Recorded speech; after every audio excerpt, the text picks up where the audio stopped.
The geopolitical situation in Europe is getting more complex daily, and in Poland, things are no different. While the Poles are one of the closer and more engaged allies of Ukraine in its military confrontation against Russia, when it comes to agrarian policy, the two countries are perpetually at odds. With the low prices of the agrarian commodities, and with Polish storehouses filled with grain, Warsaw can't possibly allow the low-priced products from Ukraine to flood its market and send the prices even lower. So Poland is taking a shockingly rare common-sense decision: it will stand by the interest of its farmers, rather than ideological or geopolitical considerations. On April, the European Commission, EC, reached an agreement with Poland, Bulgaria, Hungary, Romania and Slovakia, dealing on restrictions to be applied on imports of Ukrainian agricultural products. Return of COVID restrictions? Instead of complying, here's one way to be prepared. On May 2, EC also announced the adoption of a temporary ban regarding imports of wheat, corn, rapeseed and sunflower seeds from Ukraine. The ban is supposed to end on September 15. But Poland will not allow imports of grain from Kiev, regardless of the European decision.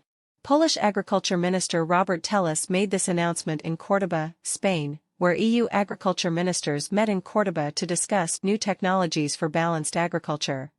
Polish news site TVP reported, "I convinced my interlocutors that closing the market for Ukrainian grain is in the interest of other EU countries. They claim that we must build solidarity. This is the moment when we pass the exam of the solidarity," said Telus.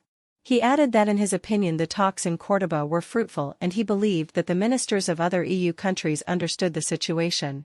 The minister alerted that in spite of the ban on Ukrainian grain to Poland, Warsaw will continue to facilitate its transit through Polish territory.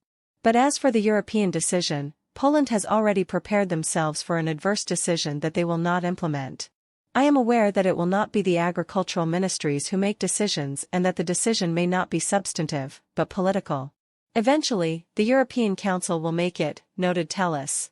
He stressed that Polish farmers can rest assured that even if the EU ban on Ukrainian grain imports is not extended, Poland nevertheless will decide on not letting it in, because it is in our interest. This compounds what the minister had said just days ago. "We will not allow Ukrainian grain to enter Poland after September 15 as the interests of Polish farmers are for us more important than any EU regulations."